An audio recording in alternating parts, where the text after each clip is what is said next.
What's happening, everybody? This is really weird, I know. So I'm sending this message via video from my basement at 1 o'clock in the morning, an hour before I'm getting ready to start my trip to Mexico. You guys can see my picture of Marty and Joe, the Cincinnati Reds, hanging on my basement wall. So yeah, it's weird, but stick with me. So I was asked on Tuesday to find calls for the Voice of the Customer call next week. A little background: Voice of the Customer is a meeting that we have once a month with everybody in home equity under Dom's umbrella. So, sales, hotline, closing, operations, everybody. So, we listen to calls typically. Some calls are great, some are not so great.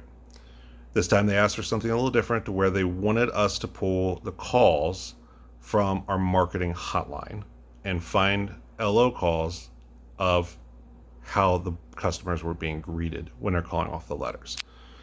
So I listened to calls for about an hour. I reviewed them with some LOs. I'm not going to call out individual LOs, but I don't think this is just the individual LOs that are having these conversations. I think this is more of a common conversation than it should be. So again, I just want to relay this info out in this awkward, weird way, just to say, like, I'm not coming to you guys next Thursday and saying, here's what I thought about last Tuesday or Wednesday. I think it's very relevant, and I think it's important to talk about. So, just a couple examples of the calls and the conversations that were had. So, one call I listened to starts off: borrower says, yeah, I'm calling. You guys sent me a letter about a home equity loan. Immediate response: are you looking for a home equity loan or a line of credit? Borrower says, I don't know. Most borrowers don't know. So, within 15 seconds of greeting the customer's already confused about what in the world did we send them. And we're having this awkward, weird conversation. Within a minute and a half of the call, we're discussing guidelines for both home equity loans versus line of credits. We don't know anything about anything at this point, other than this guy's super confused. That's a common type of call where they say home equity loan because people don't know. I mean, if you don't work in banking, if you're not super, I know mortgage loan officers that still call HELOANs HELOCs and HELOCs HELOANs. It's just a common confusion. So don't buy into just someone saying home equity loan and think that you need to pass them off. It's one of those, we need to have the conversations of, okay, great, you're looking for a loan. We've got loans. We've got home equity lines of credit. We've got home equity loans. We've got mortgages. There's my cat Willie, by the way. Sorry. We've got personal loans. We've got all kinds of stuff. So, we all are knowledgeable enough in every part of home equity lending or mortgage lending to where we know if someone can fit in one of these boxes. So, just don't immediately dismiss someone says, I want a home equity loan, as they're looking for a HELOAN. To my knowledge, I will let Runty and Sean confirm, but there is no marketing going out that says home equity loans where we're advertising fixed rate loans that has our phone number on it. So if they're calling in asking about a home equity loan, chances are they received one of our flyers. So that was one observation. Another observation: borrower calls in, I got this offer prime minus 0.75. Awesome, great, thanks for calling. Call starting off good, starting to build a rapport, and then immediately switch to, okay, let's see if we can get you qualified for the prime minus 0.75. Here's the thing: if someone's looking for a loan, they have a need. They're not just looking for a rate. They need a loan for a reason. So immediately jumping in and qualifying them on if they can get the best available rate that we're advertising, probably not the best plan of attack in that scenario. Is take time, stop, listen, see exactly, try to discover what they're looking for. Those are two big examples that stuck out to me of, okay, I've got this home equity loan. Well, no, it's a HELOC. It's a HELOAN. It doesn't matter. Like, we have all these options. We get paid to refer business to Pearl, to mortgage, and to our partners in student. So we have all these different avenues to take these people. We just need to take the time to really sit there and discuss about it. So, we need to realize that the home equity line of credit is the vehicle in which people are getting to where they want to be.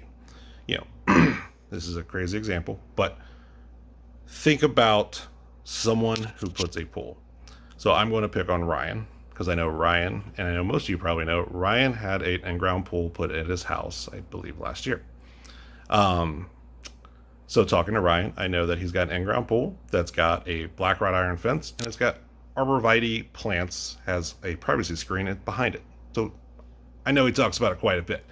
So I want you to picture this. I want you to picture Ryan walking out the back of his house, Memorial Day weekend, 85 degrees, pool is sparkling, great contrast, the blue water, the blue liner with the green plants behind it and the black. This place looks awesome. So Ryan's walking out of his house. He's got his Bud Light in one hand. He's got a big block of cheese in the other because Ryan always has a block of cheese. Nick, his boy Nick, and his boy Matt are right next to him. Like, Ryan, this place looks great, man. He's like, yeah, Citizens Bank hooked me up with a prime minus 0.75 on HELOC. Like, no, like, people don't talk like that. People are using this to achieve something that they're looking for. It's take the same example of, someone, Chris Runty, recently finished his basement. Runty's never going to walk downstairs. I don't know what size TV Runty has, but saying Runty has a 90-inch TV and a kegerator and being like, oh, this is awesome. And Runty's like, yeah, it's cool, but I pulled a 723 credit score, so I got prime minus a quarter instead of prime minus 0.75 from Citizens Bank. Those suckers. Like, these aren't things that happen. So we need to take the time to ask people what they're looking to do. Once you ask people what they're looking to do, that's when we can see what avenue fits them best. Just trying to target to see if they can get the 0.75 sounds great for the safety net borrower, but keep in mind, a safety net borrower is telling you they're never going to use the line of credit. So why do they care if it's minus 0.75 or minus a quarter? In that scenario, we should be talking about how simple it is, how we don't require any minimum draw, how we don't require any minimum balance to get our best rate. We have a $50 annual fee, which is $4.16 per month to have a $50, $70, $80,000 insurance policy that you can tap into at any time. That's a conversation for them, but for everyone else, prime minus 0.75 may sound great, but we don't know that they've got $45,000 of credit card debt at 25%. We don't know that they need to pay their kids' tuition. We don't know what they're looking for. We don't know that they just bought the house for $165 and for $165, and now it's worth $175 and they owe $160. Like, that's not going to work in our world, but you can flip that to Kelly and Steve and Pearl, and that's all day long, assuming they fit the guidelines. So just take the time, think about it. Don't overcomplicate it. Say, I'm here to resolve what you're looking for. Take the money and do what you need with it. If you need a personal loan, if you need $15,000 for your kitchen, I can't do it. Steve and Kelly can. You don't have the equity, I can't do it. Someone else can. There's multiple ways for us to resolve these customers, bring them on board with Citizens Bank, and that will pay us all dividends down the road. So, I think that's kind of all I've got for my rant for today. So again, I do apologize for the weirdness of this. I do apologize for my cat walking up and down the steps and the fact I'm in my basement, so I don't wake anyone up at 1 o'clock in the morning before they need to. That's all I got. So again, thank you guys for being awesome. I really appreciate everything you guys do, and I will see you guys on Tuesday or Wednesday when I get back. Thank you guys again.